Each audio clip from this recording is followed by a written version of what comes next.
Vous êtes sur la radio de l'Espérance, 95.2 FM.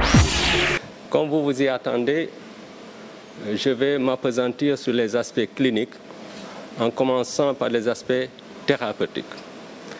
Actuellement, l'analyse de nos données porte sur 838 patients et non sur 559 comme la fois passée.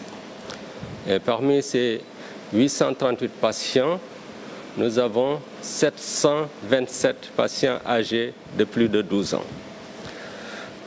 Et les résultats que nous avons obtenus à propos de l'utilisation de l'hydroxychloroquine et de l'azithromycine se sont davantage confirmés avec cette série plus importante. C'est vrai, la durée médiane qui était de 10,5 jours est en ce moment à 10 jours versus 12 jours si le patient n'avait pas pris le traitement indiqué.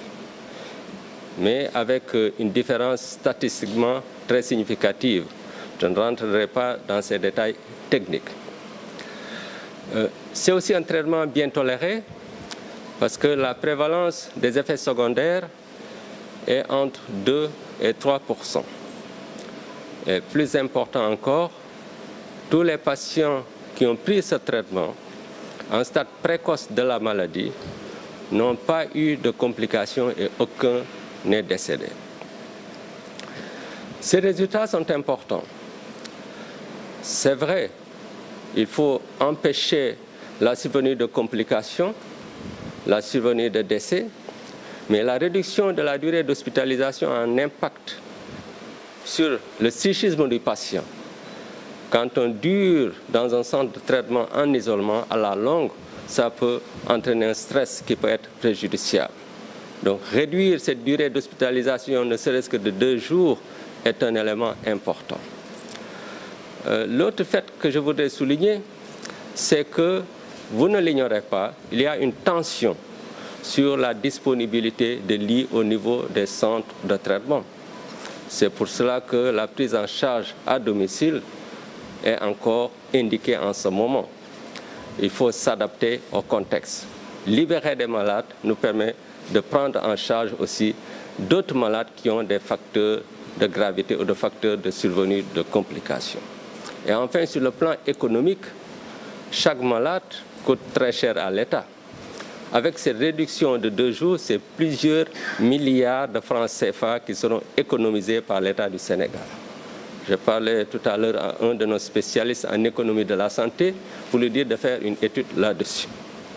Donc nous allons continuer ce traitement, en sachant bien sûr qu'il faut continuer en faisant un essai clinique.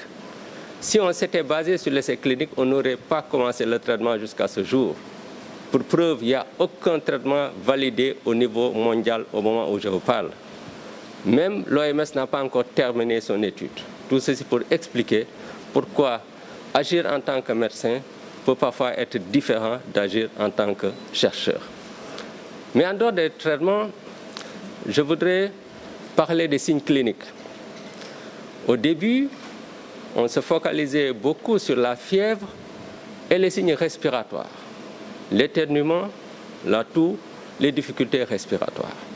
Mais chaque jour qui passe nous montre que plusieurs types de signes divers et variés peuvent être observés, ayant trait à l'atteinte d'un appareil ou de plusieurs appareils au système de l'organisme. Je ne vais pas détailler tous ces signes, mais 2 signes ont attiré mon attention. C'est l'anosmie et l'ageusie. L'anosmie, c'est la perte de l'odorat. L'ageusie, c'est la perte du goût.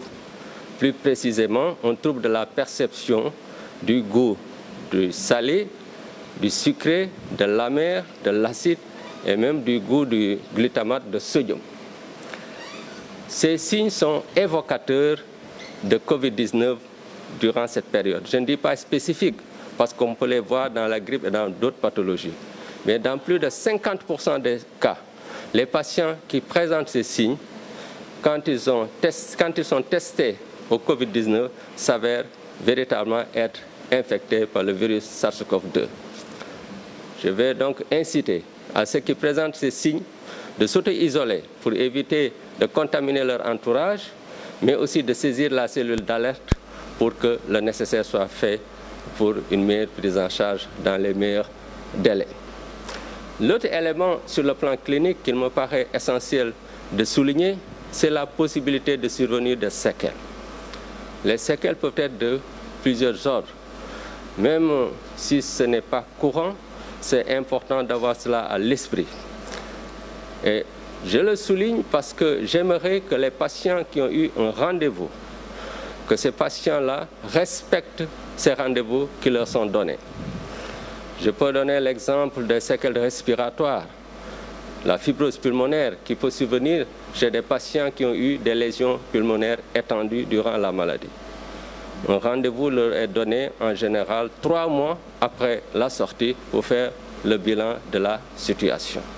Et ceux qui n'ont pas eu de rendez-vous doivent également consulter s'ils sentent un signe qui leur paraît anormal, même plusieurs mois après la guérison. Ceci dit, avant de terminer, je vais pour une fois répondre à 3 questions qui m'ont été posées. Habituellement, je ne le fais pas, mais je pense que je vais prendre la liberté de le faire aujourd'hui.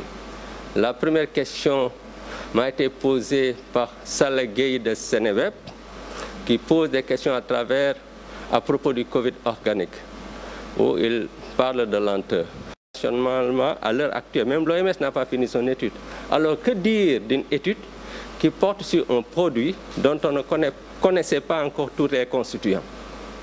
Il y a des études précliniques qui ont été menées sous la houlette du directeur de la pharmacie et du laboratoire. Et probablement, dans les jours ou semaines à venir, nous recevrons le rapport et à partir de ce rapport, nous verrons comment asseoir un essai clinique parce qu'il faut évidemment tester le Covid organique, mais aussi l'artémisia du Sénégal. Donc, le processus suit son cours. La deuxième question, c'est celle de Awa Gueye de RFM, qui pose des questions, je crois, en rapport aux différents aspects de la maladie. Oui, nous avons une mine d'informations sur cette pathologie. Mais évidemment, nous ne communiquerons publiquement que sur des éléments qui permettent de donner des recommandations ou des conseils. Il ne sert à rien de vous donner des chiffres sur tout ce que nous avons. Par contre, sur le plan scientifique, toutes ces données feront l'objet de plusieurs publications qui vont être faites en temps voulu. Et tout ceci, c'est quelque chose également qui prend du temps. Et la troisième question, c'est celle de Al-Hassan Ba de TFM, qui me demande de lui dire, pas sérieusement, mais très sérieusement, si je suis d'accord avec les mesures prises par le chef de l'État. Comme je l'ai répété au niveau de la presse nationale et internationale, le technique a pour rôle de conseiller et d'accompagner un processus. Il n'appartient pas aux techniques de dire est-ce qu'il est d'accord ou pas d'accord par rapport à une décision de l'État. Pour la simple et bonne raison que le scientifique, même si je vais utiliser un mot péjoratif, est quelque part borné. Parce qu'il est scientifique, il s'occupe des aspects scientifiques. C'est le président qui a une vue sur les aspects économiques, les aspects sociaux, les aspects sécuritaires, les aspects géostratégiques, les aspects diplomatiques. Donc quelqu'un qui a une vue globale est plus à même de connaître la décision qui est la plus bonne, qui est la meilleure pour le pays. Donc ça, j'aimerais vraiment que ce soit très bien compris. D'autant plus que, en cas d'épidémie, au début, le scientifique peut commander les décisions. Mais quand l'épidémie dure du fait de ces différentes implications, ce sont les réalités du terrain qui commandent les décisions à prendre. Vous voyez, même sur le plan scientifique, on sait que la prise en charge à domicile, ce n'est pas préférable dans notre mode de vie. Mais on arrive à une situation où il faut le faire parce qu'il y a des malades qui refusent de venir se faire traiter à l'hôpital, du fait parfois de la stigmatisation et d'autres facteurs, mais on ne doit pas les abandonner, on doit les prendre en charge.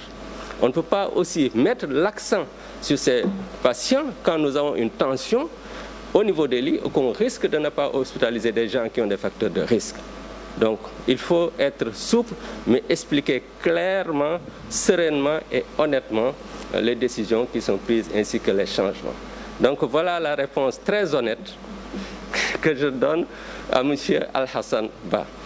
Ceci dit, je voudrais terminer en remerciant le chef de l'État, le ministre de la Santé et de l'Action sociale, le ministre de l'Enseignement supérieur, de la Recherche et de l'Innovation, toutes les institutions étatiques et non étatiques, l'Institut Pasteur de Dakar, qui est vraiment mon partenaire privilégié dans le domaine de la recherche. Je remercie personnellement le docteur Amadou Al-Fassal, le docteur Fabien Taïeb, avec lesquels je travaille quotidiennement sur nos projets de recherche. Mes collaborateurs, parmi lesquels mes deux points focaux nationaux, le colonel Pape Samba Ba de l'hôpital principal de Dakar, le docteur Ndeye Aïssatoullah, qui est au service des maladies infectieuses, qui ont sillonné tous les pays pour nous aider vraiment à mieux prendre en charge cette épidémie sur le plan du traitement et du suivi. Je remercie la presse pour leur accompagnement dans la sensibilisation.